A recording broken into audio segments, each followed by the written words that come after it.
listeners, welcome back to the Flashpoint, a Southgate Media Group podcast dedicated to the hit CW show The Flash, starring Grant Gustin and Candace Patton. I'm Liv. And I'm Kelly. Hey, hey. Up for discussion today is the penultimate episode of Season 1, 122, Rogue Air. Despite it being written by one of my favorite writing teams on the show, Aaron and Todd Helbling, it's just something that didn't feel penultimate. Is that even a word? No, it's a Lilithism. Ah, I see. Kind of like fantastical. That's one of mine. So yeah, and it was directed by Doug Aronofsky, who did a fantastic job, by the way, I have to say that. What did you think about this episode? It wasn't my favorite either. It just felt, I don't know. It was an odd placement, maybe. Yeah, and I didn't think that Barry would go there. Yeah, we all know he's not meant to be the Arrow. Oliver. That's right. He doesn't make bad choices like Oliver. This is why it felt out of character. I know he was at his rope's end, but it still felt completely out of character. And then the characters in the show said that's out of character. It made matters worse. What had happened was... Well, once again, gets the upper hand on the Star Labs team. Barry realizes he needs to make a big move and reaches out to an old foe, Captain Cold, for help. Joe and Caitlin warn Barry that Cold can't be trusted. True to form, Cold has his own agenda that involves the metahumans trapped in the containment cells.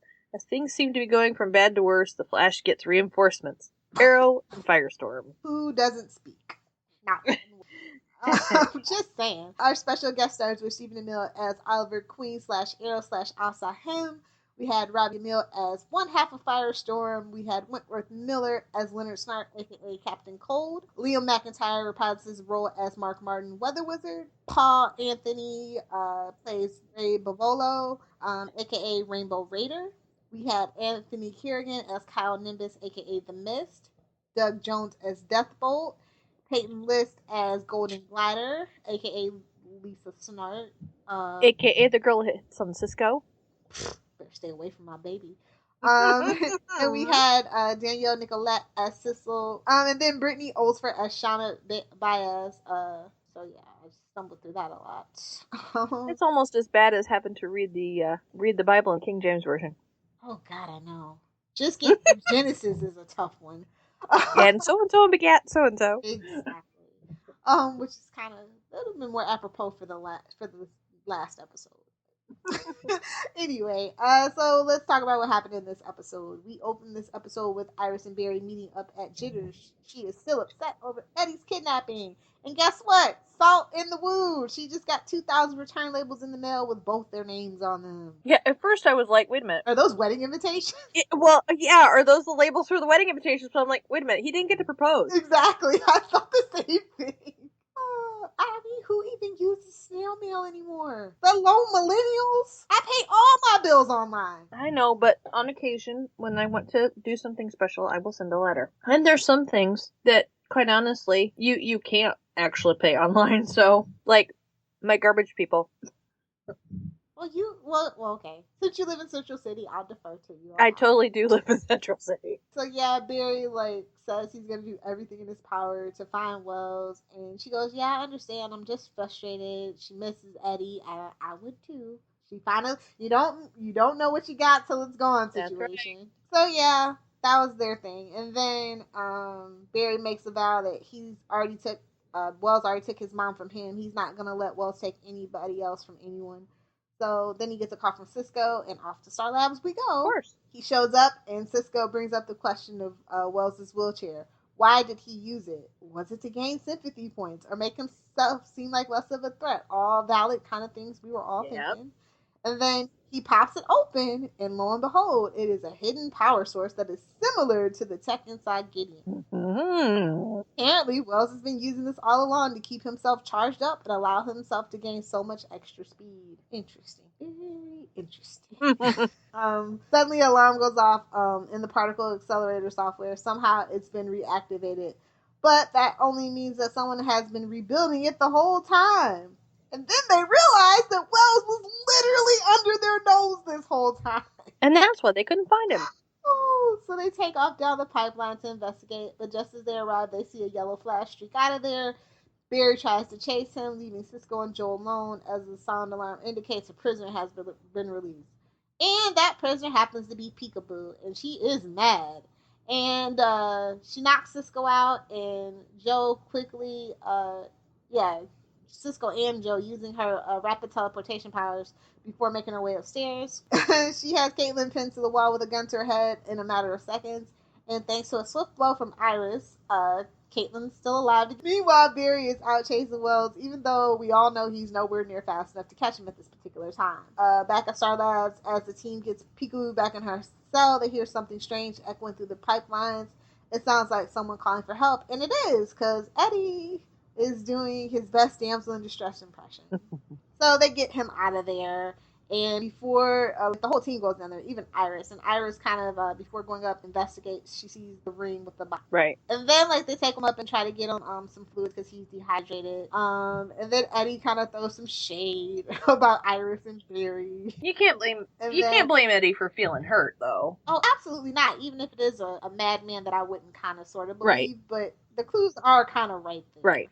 And Joe basically said, "No, you can't marry my daughter because, well, he's an Irish." Well, and Eddie's already had those feelings. Yeah. He knew. He just didn't want to believe it. Which is why I said I just want to take him up, wrap him up in a blanket, give him some hot cocoa, and put him in my little everything is pretty and nothing hurts universe. They ask him what Wells was up to the entire time he was held captive, and he reveals that Wells was building some sort of futuristic-looking tube. So Cisco goes to investigate and leads them straight to a device which appears to be a power source that is regenerating the particle accelerator. Barry asks him if he knows how to stop it, but the technology is far too advanced for Cisco to shut down because, it's from the future. It doesn't even have an off-on button. That reminded me of those Kids React videos. Like the one with the Apple II computer. Oh, God. That I had when I was a kid. These kids don't know how to turn it on. They don't know how to do anything. They can't figure out, why do you have to type print when you want something to show up on the screen? You don't want to print. Where's the mouse? I mean, basically, that's it. Yeah. Ooh. Dark days, Kelly, dark days. Oh, hey now. I'm not that old of a dinosaur. I know. I kid you. I'm the old curmudgeon on this podcast, if anybody. The question is now what happens once the accelerator starts working, and then they go, don't we have metahuman prisoners, right where this might blow up? And I go, I mean, this is like the super villain in me. I go, so what? You've already, violated some habeas corpus here. What's a little murder between friends? Just saying. I hear you. But they're the good guys, and they can't send them to Iron Heights. So then Barry goes, "Hey, Oliver has his own little situation like ours. Call Leanne Yu. Call them up." And so, for those of us who don't watch Arrow, Leanne Yu is the island Oliver Queen was stranded on for some of his 5 years. He and Argus now use it as a covert military prison, and it's where he keeps his absolute worst villains locked up. So yeah, it's a pretty solid plan, but there's a little snafu. How are they going to get the prisoners across Central City to the airfield in order to get them transported? So Joe goes talk to Hottie McHottie DA, and she's like, "Yeah, no, I can't be a part of this. You better not be a part of this." And so they strike out there, and so then she kind of gives them all the reasons why it's a bad idea. And she's like, "Dude, if I find out, you're going to end up in prison and lose your badge." So Barry goes, what's up with is she going to help us? And Joe's like, "No, and if I help you, I could lose my badge. I don't know what we should do." And Barry goes, "I know." And off he heads to go find Captain Cold in a really dingy bar. So, Barry convinces Captain Cold to help him. And then starts like, "Hey, there's a thing you're going to have to do for me." Barry refuses, and then feels like, "I'll leave you some time to think about it for something, another favor I could do for you." Back in the city, Eddie is back on the job, much to everybody's surprise, but especially Iris's. She's really upset. He's like, "You haven't been talking to me." And she's like, "Hey, weren't you going to propose to me?" And he's like, "Yeah, but now I'm not, because Wells said, hey, you're married to Barry." And nobody wants to hear that. Nobody wants to, think that their choices aren't their own. So anyway, back at the labs, Joe's upset with Barry for going to start for help. He says it's not too big of a risk, but Barry is not willing to compromise the safety of the prisoners. Stark then takes the opportunity to drop his new demands. He wants all his records to be erased from every system available, And dude, Barry totally agrees, and Joe is super unhappy. I think this is very Batman. I wasn't gonna say it, but God, this is so Dark Knight Rises. It ticked me off because no way Barry would do this. But anyway, so Barry does just that, including going into Central City, and hopefully he didn't use his own ID to erase the stuff off the server. Yes. That could be big trouble with all the evidence and stuff. Lisa shows up and Gold guns it, and she's like, "Hey, I want to be a part of this." And I'm like, "Hey, where's Heatwave? I don't like you. Where's Heatwave?" Anyway, no one is really thrilled to be working together, and it's really kind of interesting that Captain Cold didn't actually tell his sister that Barry was the Flash. I thought that was interesting too. But here's the question: is she gold gunned it? Isn't it still under there?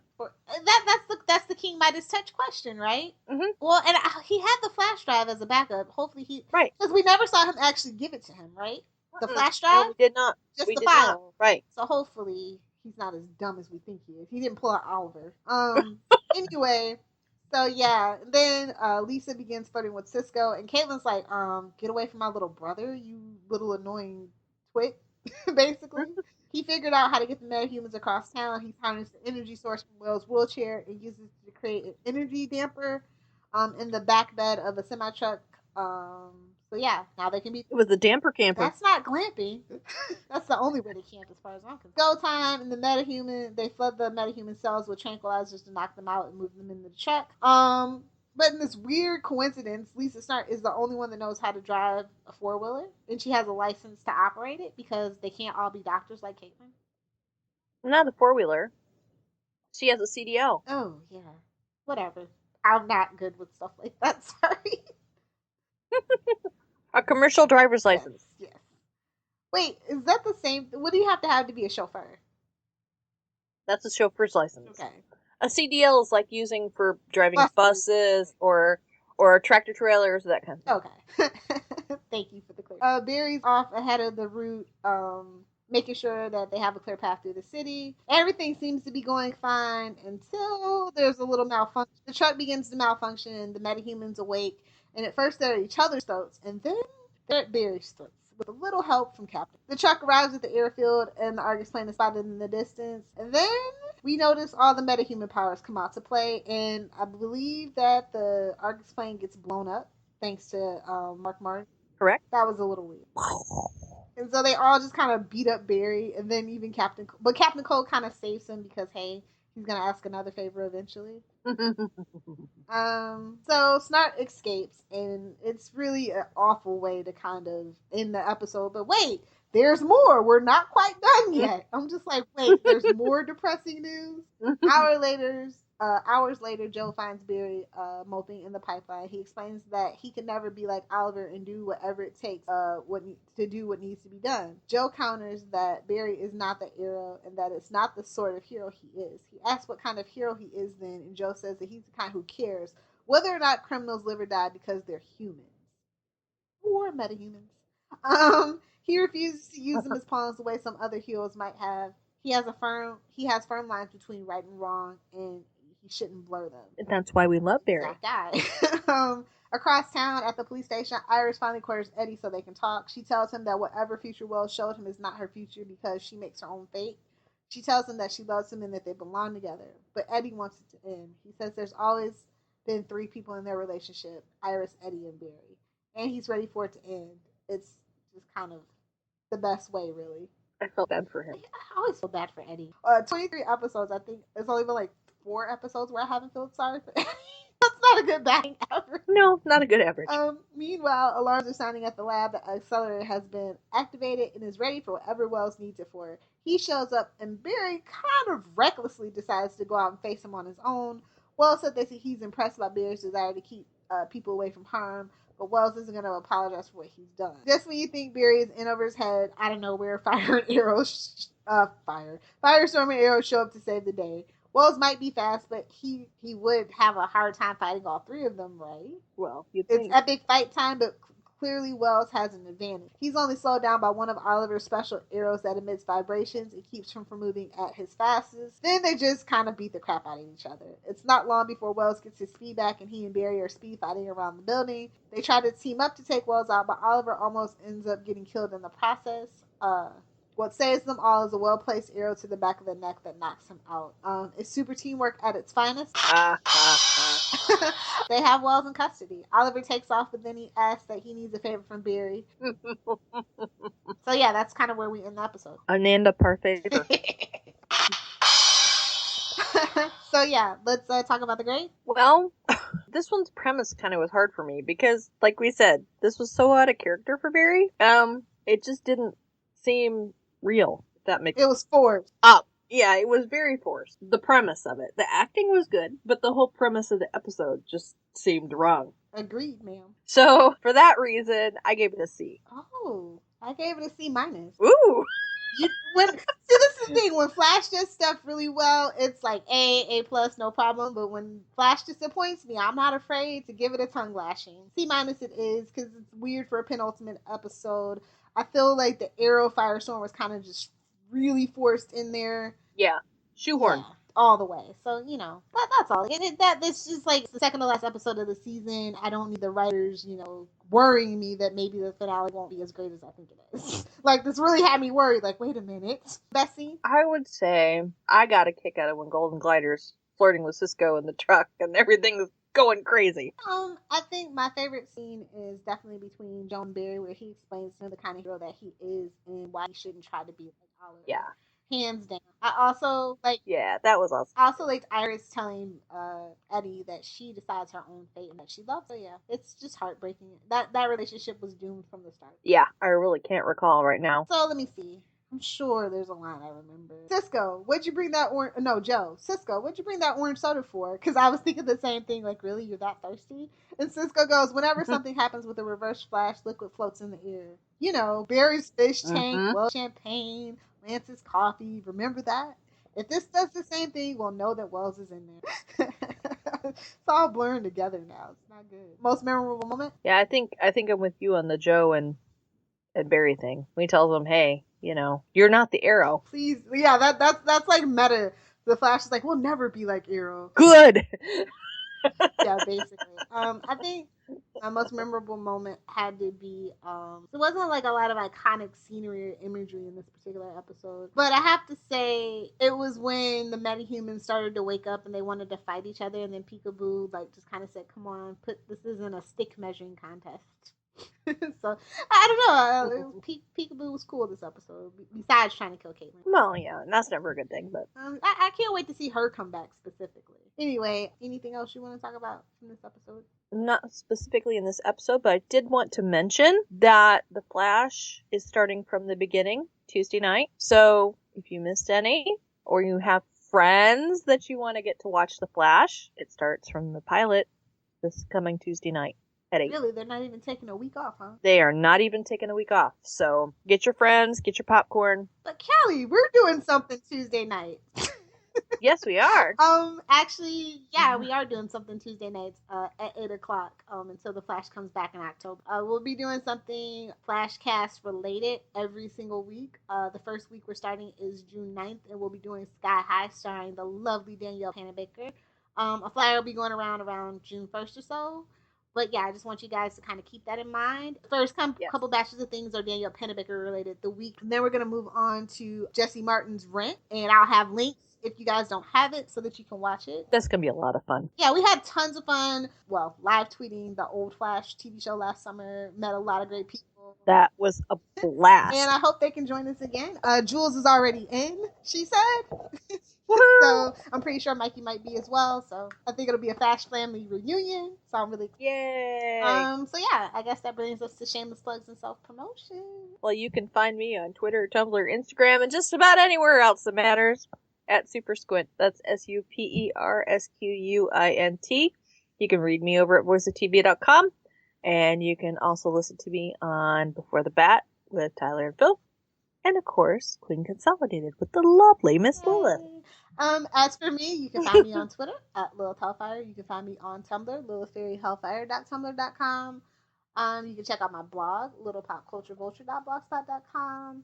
And please be sure to head over to www.southgatemediagroup.com to check out all our podcasts. We're at 80 plus right now. We also have blogs there. You can find out information about the hosts and a slew of other really cool, geeky geeky things. We're doing so many cons this season, so if you're in the Midwest, especially around like the Chicago, Indiana, well, no, Indiana's kind of done right now. But yeah, if you're in like the Chicago area, we've got a ton of cons coming up where I'm pretty sure we'll probably have a panel. Yep. Yep. So yeah. Yeah, so I guess it'll be time for the next episode before you know it, and we'll be back in a flash.